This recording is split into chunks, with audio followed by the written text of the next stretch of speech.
Hello everyone. इस video में हम डिस्कस करेंगे कैश बुक। मेरा ये सजेशन है कि पहले आप पूरा वीडियो देख ले और कंसेप्ट को समझ ले, उसके बाद वीडियो को रिप्ले करके आप साथ साथ में नोट्स बना सकते हैं। तो चलिए शुरू करते हैं कैश बुक का टॉपिक।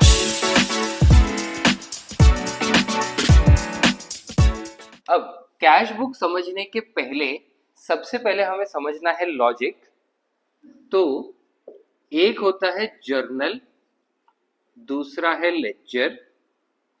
ये दोनों बुक्स यूजुअली बिजनेसेस पूरे साल बनाते हैं और जो भी ट्रांजैक्शंस होता है ये सारे ट्रांजैक्शन सबसे पहले रिकॉर्ड होते हैं जर्नल में और जर्नल के बेसिस पे पोस्ट होते हैं लेजर में। बट जो स्मॉल बिजनेसेस है या फिर जिनके ट्रांजैक्शंस कम है उनके लिए हर ट्रांजैक्शन का जर्नल और लेजर करना इजी होता है। बट जैसे बिजनेस साइज में बढ़ते जाता है तो पूरा जर्नल एंड लेजर बनाना और उसको एडमिनिस्टर करना ज्यादा डिफिकल्ट हो जाता है। बिकॉज अगर तुम्हारे hundreds and thousands of debtors creditors होंगे, बहुत सारे एक्सपेंसेस होंगे, तो हर एक का सेपरेट लेजर बनाना और उसको मेंटेन करना बहुत मुश्किल हो जाएगा। उसकी वजह से बहुत सारे बिजनेसेस जो है ये जर्नल एंड लेजर को रिप्लेस करके प्रिपेयर करते हैं कैश बुक, सब्सिडरी बुक्स और जर्नल प्रॉपर। अब ये तीनों क्या है पहले ये समझते हैं। कैश बुक रिकॉर्ड करता है ऑल कैश ट्रांजैक्शंस। सो कोई भी ट्रांजैक्शंस हो जिसमें कैश या बैंक इन्वॉल्व हो रहा है तो वो सारे ट्रांजैक्शंस कैश बुक में ही रिकॉर्ड होंगे। नेक्स्ट है सब्सिडरी बुक। ये रिकॉर्ड करते हैं all credit transactions of goods. Goods मतलब जो आर्टिकल्स में बिजनेस डील करती है उसको बोलते हैं गुड्स, उसका ही परचेज सेल होता है। तो इसके जो क्रेडिट ट्रांजैक्शंस है मतलब क्रेडिट परचेज, क्रेडिट सेल, फिर उसमें परचेज रिटर्न, सेल्स रिटर्न, तो ये सब आता है सब्सिडरी बुक्स में। अगर यही गुड्स कैश में परचेज या कैश में सेल हो रहे हैं तो ऑब्वियसली वो कैश बुक में रिकॉर्ड हो जाएंगे। उसके बाद मैक्सिमम ट्रांजैक्शंस जो है ये कैश बुक सब्सिडरी बुक्स में कवर हो गए।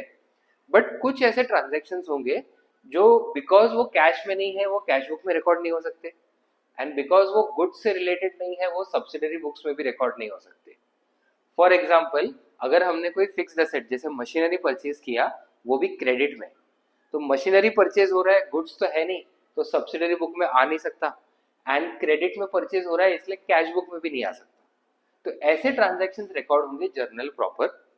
जर्नल प्रॉपर बेसिकली एक जर्नल ही है। तो जो ट्रांजैक्शन हम ऊपर रिकॉर्ड नहीं कर पा रहे उसको हम जर्नल एंट्री में पास कर देते हैं। अब आज के इस वीडियो में हम लोग कैश बुक डिस्कस करने वाले हैं। तो कैश बुक को अभी डिटेल में समझते हैं। कैश बुक जैसे मैंने अभी समझाया इसमें सारे कैश ट्रांजैक्शंस रिकॉर्ड होते हैं और कैश बुक 4 मेन टाइप्स की है।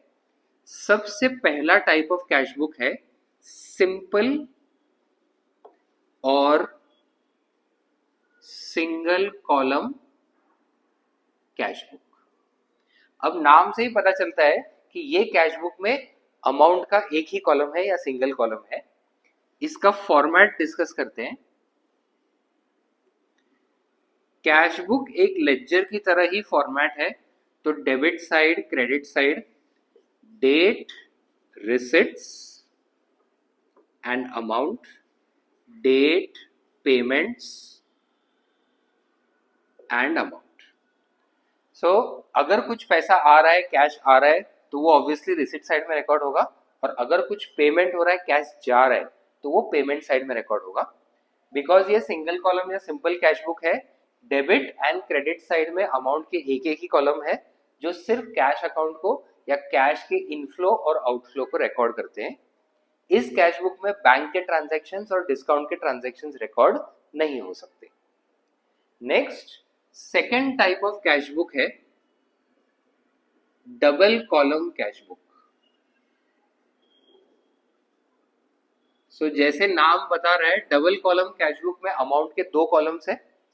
ये 2 कॉलम्स कौन से होते हैं? तो एक तो स्टैंडर्ड कैश है, दूसरा कैश के साथ या तो बैंक हो सकता है या फिर discount, but most of the time cash के साथ बैंक ही प्रेफर होता है। एग्जाम में भी question double column cash book में कैश के साथ बैंक ही आएगा। इसके फॉर्मेट में डेबिट साइड में 2 अमाउंट कॉलम्स और क्रेडिट साइड में भी 2 amount columns. So debit side में डेट, रिसिट्स, एक अमाउंट कॉलम कैश का, दूसरा अमाउंट कॉलम बैंक। वैसे ही क्रेडिट साइड में डेट, पेमेंट्स, एक अमाउंट कॉलम कैश, दूसरा अमाउंट कॉलम बैंक, और ये क्रेडिट साइड। सो डबल कॉलम कैश बुक में बेसिकली कैश और बैंक दोनों के ट्रांजैक्शंस रिकॉर्ड होंगे। और हमने बीआरएस के वीडियो में यही डिस्कस किया है, जो बैंक रिकंसिलिएशन स्टेटमेंट हम बनाते हैं, तो ये डबल कॉलम कैश बुक का जो बैंक कॉलम है, इसको हम कंपेयर करते हैं पासबुक से टू फाइंड आउट कि दोनों में ट्रांजैक्शन सभी रिकॉर्ड हुए हैं कि नहीं, और कुछ डिफरेंस रहेगा तो वो बीआरएस में आता है। Next, double column cash book के बाद third type of cash book है 3 कॉलम कैश बुक। अब ये यूजुअली एग्जाम में ज्यादा पूछते नहीं है। 3 कॉलम कैश बुक में कुछ नया नहीं है, कैश और बैंक कॉलम के साथ डिस्काउंट कॉलम भी आएगा। सो कुछ भी कैश रिसीव या कैश पेमेंट करते टाइम अगर हमने किसी से डिस्काउंट लिया है या दिया है किसी को डिस्काउंट, तो वो भी उसमें साथ में रिकॉर्ड होगा। उसका फॉर्मेट